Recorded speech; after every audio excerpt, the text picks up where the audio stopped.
친절한 시사, 시원한 통찰, 노영희의 출발 새 아침, 슬기로운 인터뷰.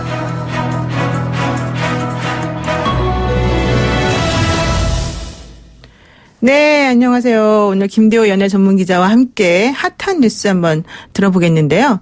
핫한 의원 하면 또 하태경 의원이죠. 이번엔 정말 의외의 핫해 이슈를 들고 나왔습니다. 투표 조작 논란이 지금 불거지고 있는 TV 프로그램, 아주 유명한 또 인기 많은 프로그램인데요. 프로듀스 101 그 출연자들의 순위를 정하는 투표가 조작됐다. 이런 의혹을 제기하고 있습니다. 자세한 내용 살펴보겠습니다. 김 기자님 안녕하십니까? 네, 안녕하세요. 네, 이거 조작된 거 맞습니까?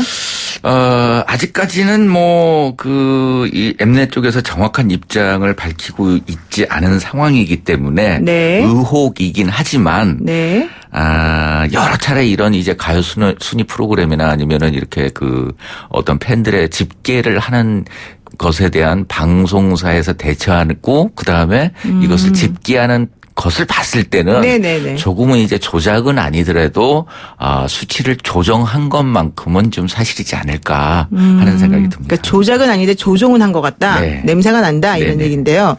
도대체 이 프로듀스 X101이라고 하는 프로그램이 무슨 프로그램인데 국회의원까지 나서가지고 이게 잘못됐다 이렇게 얘기하는지 좀 설명이 필요합니다.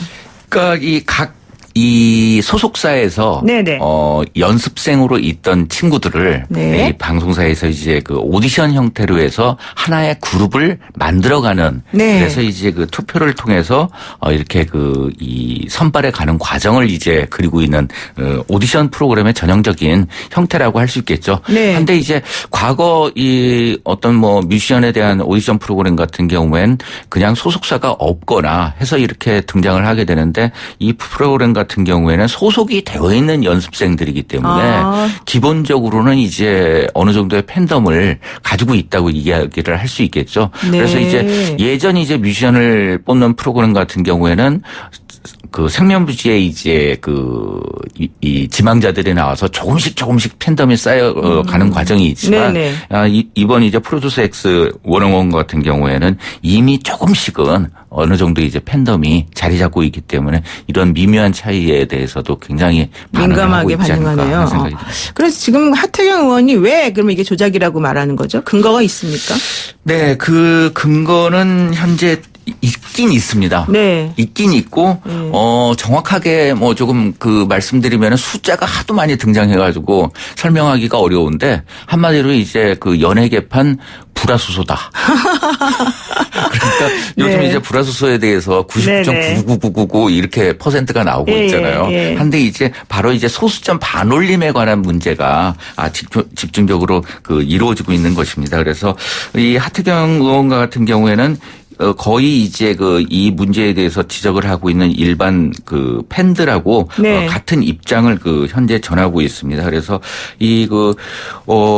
그러니까 이제 소수점 셋째 자리는 버리고 둘째 자리를 반올림하는 것을 이 득표수로 제한해서 벌어진 실수다. 이렇게 그게 이제 제작진의 해명이죠. 해명이긴 한데 네. 이것은 복권에 당첨될 확률과 비슷하다. 이렇게 현재 이야기를 하고 있는 것입니다. 그래서 정확하게 원본 데이터를 공개해라. 이런 입장을 밝히고 있습니다. 그러니까 지금 패턴이 있었다는 건데 1, 2위 간의 득표차, 3, 4위 간의 득표차, 그다음에 5, 6위 간의 득표차, 7, 8위 간의 득표차가 다 똑같다는 거예요. 거의 숫자가. 그래서 그렇죠. 이런 일이 있을 수 있냐? 이제 이걸 물어보니까 제작진이 뭐라고 했느냐. 온라인으로 사전에 먼저 우리가 받고 생방송 도중에 문자투표를 받는데 이걸 더하는 과정에서 아까 말한 소수점 둘째 자리 그 부분이 문제가 됐다. 그렇지만 조작은 없었다. 지금 이런 얘기죠. 네, 제가 볼 때는 상당히 안 믿어져요? 손쉽게 하면 되는 거거든요. 네. 그러니까 온라인 집계하고 그다음에 생방송 도중 집계에 대해서 명확하게 그냥 원 데이터를 갖다 그대로 올려놓으면은 문제가 되지 않는 상황이 있지 않겠습니까? 그렇죠. 그런데 이제 이것에 대해서 굳이 이제 계산기가 있음에도 불구하고 특정 소수점들에서 반올림하고 이런 부분에 대해서 계산식이 복잡해질수록 어떻게 보면은 좀 그 조정하기가 용이하고 이걸 갖다 변명하기가 쉬운 부분이 있거든요. 그래서 그렇죠. 과거 이제 뭐 가요순위 프로그램 같은 경우에도 굉장히 복잡하게 만들어냈어요. 그냥 네네. 그래가지고 뭐 이 전문가 패널의 점수 그다음에 또 시청자 그 ARS 점수 뭐 이게 몇 %고 뭐 막 이렇게 복잡을 했는데 우리 일부러 못 알아듣게. 네, 했는데 네. 결국은 매주 이제 그 80년대 같은 경우에는 조윤필 씨가 10주 일등이죠. 연속하는 바람에 네. 매번 똑같은 프로그램이 되니까 그냥 10주 하면은 무조건 내려오는 거다. 이런 또 새로운 룰을 만들기도 했었는데 그때는 조작이 없었습니까? 있었죠. 그때도 있었어요?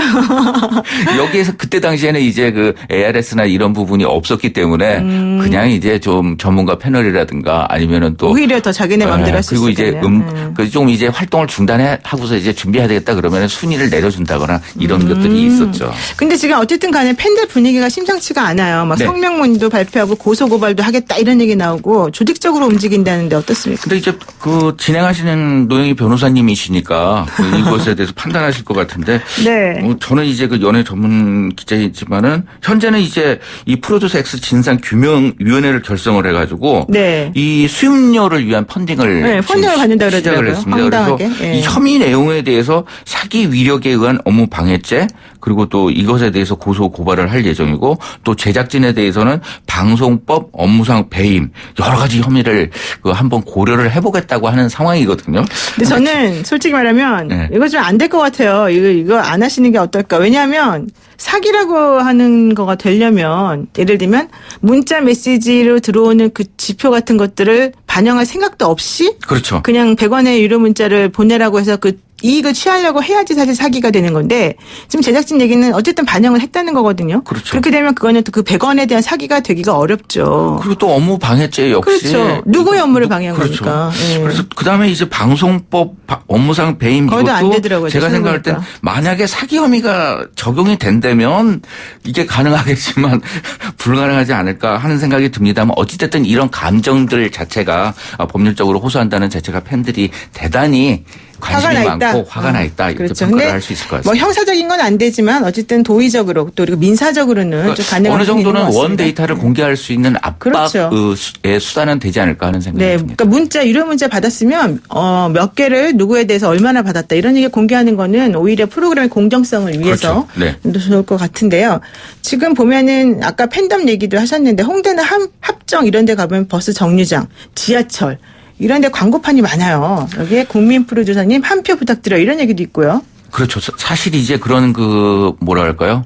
간판한 광고판을 갖다 설치하기 위해서는 어떤 한 사람이 이걸 갖다 만들 수 자금을 댈 수 있는 상황이 아니거든요. 그렇죠. 이것을 만들기 위한 이제 어떤 모임들이 결성이 되어지는 거고 네. 이것들에 대해서 이제 계속적으로 꾸준히 할 수 있는 추동력을 가져야만 되는 건데 이것은 네. 하나의 이제 그 조직적인 움직임이 있다고 그 판단이 되어지는 것이죠. 그래서 뭐 단순하게 이 프로듀스 X 원어원과 같은 경우뿐만 아니라 뭐 연예인들의 생일이나 뭐 이런 거를 할 때 광고판 그다음에 또 버스를 이용한 광고판들이 그렇죠. 굉장히 네. 많이 등장을 하고 있는데 네. 굉장히 뭐랄까요 조직적이라는 게 반드시 나쁜 의미만은 아닌데 이제 팬들의 성원과 같은 경우에는 굉장히 그 메커니즘을 가지고서 네. 전체적으로 움직이는 큰 흐름이 그 과거와는 많이 다르지 다르다. 않나 하는 생각이 듭니다. 팬덤 자체도 조작이다 이런 얘기인 것 같은데요. 그 예전에 가요 순위 프로그램 투표 관련해서도 좀 시끄러운 얘기들이 많이 있었지 않습니까? 굉장히 많이 있었죠. 그래서 이제 뭐 소속사 간의 갈등이 벌어지기도 하고 이제 소속사에서 우리한테 1등을 주기로 했었는데 2등으로 내려놨다. 분명히 저쪽에서 그 이 뭔가 한 거다. PD에게 술을 그 뇌물을 준 거다. 뭐 이렇게 술을 먹인 거다.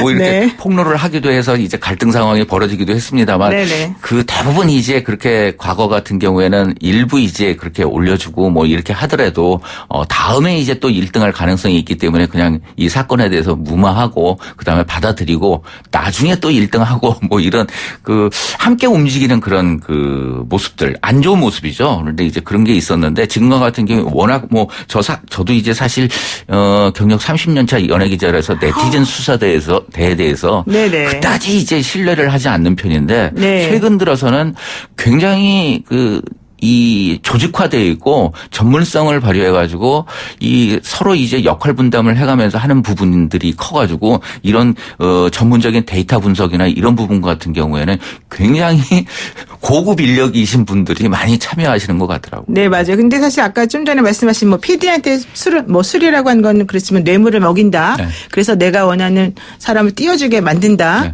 이게 사실은 업무상 배임죄로 예전에는 고소고발이 돼가지고 문제가 됐었는데 처벌도 된 적이 있습니다. 처벌된 적도 있지만 또 한편으로는 무죄가 나온 경우도 있어요. 네. 그래서 이건 확인을 좀 해봐야 되고요. 네. 자, 이제 마지막 질문 드리겠습니다. 이번 사태 진상은 진상대로 제대로 밝혀야 되는 거 아니냐. 그리고 이런 일로 인해서 상처받은 팬들, 그 팬들의 팬심을 조금 달래줘야 된다. 그렇다면 방송계가 조금 반성해야 된다. 어떻게 생각하십니까? 맞습니다. 그 좀 형식적인 변화를 가져가야 되는 거고요. 오디션 프로그램에 너무 집중하고 있고 우스개입니다만 이제 나올 이 오디션 프로그램은 오디션 프로그램의 심사위원을 뽑는 오디션을 하는 게 마지막 남았다라고 할 수 있는데요. 네네. 오디션 프로그램이 계속 발전하면서 이제 팬덤에 의존하는 현상 때문에 이런 그 또 논란이 생기지 않았나 하는 생각이 듭니다. 김대호 기자님은 팬덤 없으세요? 제가 보니까 팬덤 있을 것 같은데. 주로 이제 악플러들? 예, 오늘 말씀 여기까지 듣겠고요. 인터뷰 감사합니다. 네, 감사합니다. 네, 지금까지 김대호 연예전문기자와 함께했습니다.